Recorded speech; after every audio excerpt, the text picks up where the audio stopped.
എല്ലാവർക്കും നമസ്കാരം. പുതിയൊരു വീഡിയോയിലേക്ക് സ്വാഗതം. കുട്ടികൾക്ക് എളുപ്പത്തിലും അതുപോലെ തന്നെ ഹെൽത്തി ആയിട്ടും തയ്യാറാക്കി കൊടുക്കാൻ പറ്റുന്ന ഒരു പഴംപൊരിയുടെ റെസിപ്പി ആയിട്ടാണ് ഇന്ന് വന്നിരിക്കുന്നത്.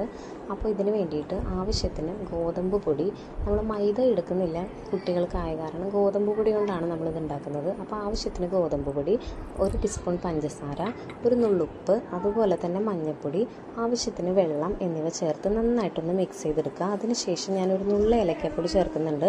കുട്ടികൾക്ക് ഏലക്കയുടെ ടേസ്റ്റ് അത്രയ്ക്ക് ഇഷ്ടമില്ലാത്ത കാരണം ഒരു നുള്ളേ ചേർക്കുന്നുള്ളൂ. അതിനുശേഷം നമ്മൾ നുറുക്കി വെച്ചിരിക്കുന്ന പഴം മാവിൽ മുക്കിയിട്ട് പാനിൽ ഫ്രൈ ചെയ്യാനിട്ട് കൊടുക്കുകയാണ്.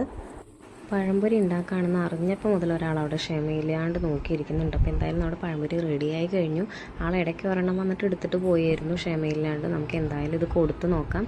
മിക്കവാറും അവിടെ ഒരെണ്ണം കഴിച്ചുകൊണ്ടിരിക്കുകയായിരിക്കും. ആൾക്ക് എന്തായാലും ഇഷ്ടപ്പെട്ടിട്ടുണ്ട്. അപ്പോൾ നിങ്ങൾക്കും ഇഷ്ടമായി ട്രൈ ചെയ്ത് നോക്കുക. താങ്ക്